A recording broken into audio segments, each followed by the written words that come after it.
Last week I was doing some research on a question from one of you about federal student loan debt relief and the possibility of student loan forgiveness. Where do FFELP loans fall? Federally guaranteed, but held by private lenders. This particular type of student loan, though backed by the federal government, did not qualify for the benefits originally provided by the CARES Act: $0 minimum monthly payments and a 0% interest rate. That left millions of Americans with these loans out in the cold. Today I'm going to share with you a workaround for this particular type of student loan so you can take advantage of the CARES Act benefits and have a better shot at whatever student loan forgiveness is offered by the Biden administration.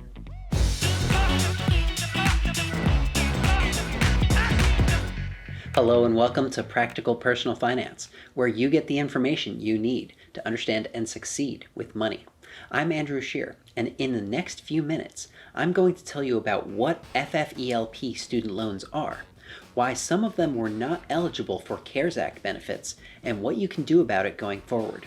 At the end, I'll give you my recommendation for how to proceed based on your unique situation. Make sure you give this video a blue thumbs up, and while you're at it, click that red subscribe button. You're about to learn something new about money. The Federal Family Education Loan Program, or FFELP, was how most Americans borrowed money to pay for college between 1965 and 2010. It was first introduced as part of the Higher Education Act of 1965, something you may remember learning about in one of my previous videos about student loan forgiveness by executive order. Here's how FFELP loans worked. When you went to take out a loan to pay for college, you would get that loan from a private lender like Nelnet or Navient, formerly known as Sallie Mae. The federal government would pay those lenders a fee in order to keep the interest rates reasonable, and they would also guarantee the loan, meaning if you didn't ultimately pay it back, the federal government would pick up the tab. FFELP loans came in 4 flavors: subsidized Stafford loans, unsubsidized Stafford loans, plus loans for parents and graduate students, and consolidation loans. The FFELP, in my opinion, was a contributing factor to the student loan debt crisis we now face in the United States. The fact that the federal government guaranteed those loans gave colleges the green light to raise tuition costs, knowing that young adults would simply borrow the money they needed to attend their school of choice. On top of that, the government was paying these lenders billions of taxpayer dollars per year in subsidies. So in 2010, during Barack Obama's first term as president, the FFELP was abolished as part of the Student Aid and Fiscal Responsibility Act, and the Federal Direct Loan Program became the only federally guaranteed student loan program in the U.S.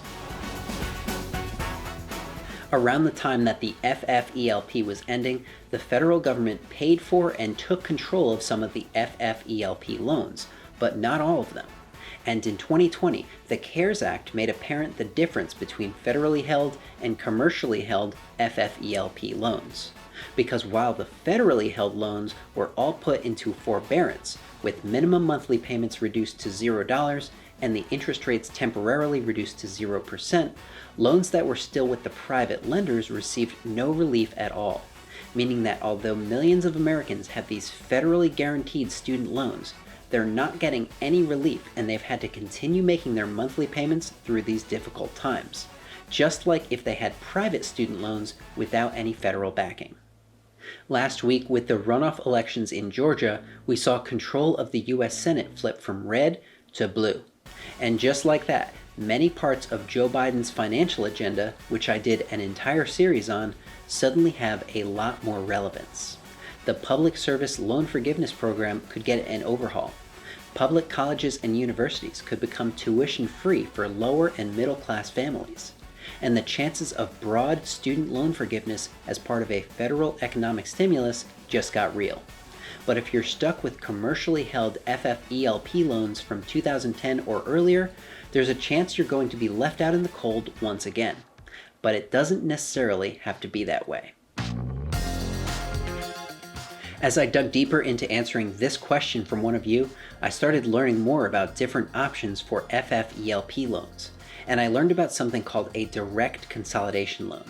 It turns out people with private FFELP loans can obtain a consolidation loan from the federal government.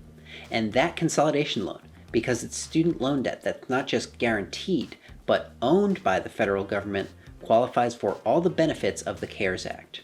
On top of that, should there be any additional federal student loan debt relief from the Biden administration in the coming months, the direct consolidation loan would qualify, while the privately held FFELP loan might not.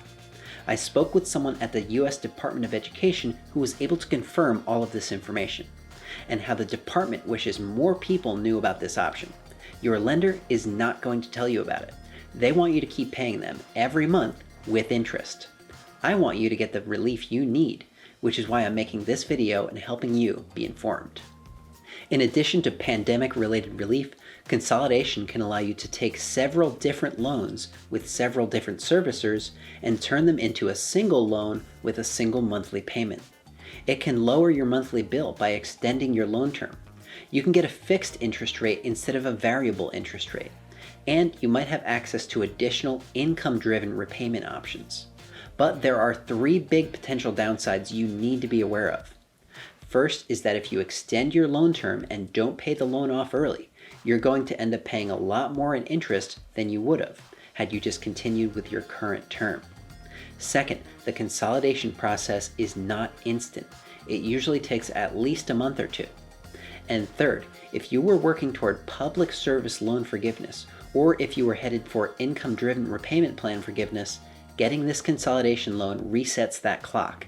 And because all FFELP loans are over 10 years old at this point, that could be a deal breaker.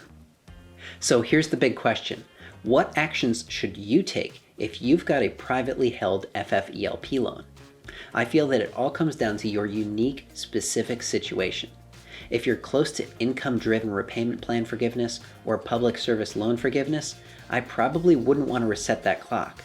But if you're not headed for either of those forgiveness plans in the next 3 to 5 years, I believe that the direct consolidation loan is a no-brainer. As I've stated in some of my other videos, I fully expect the benefits for student loans under the CARES Act to be extended until at least the middle of this year, and possibly longer now that we have a unified Democrat-led government.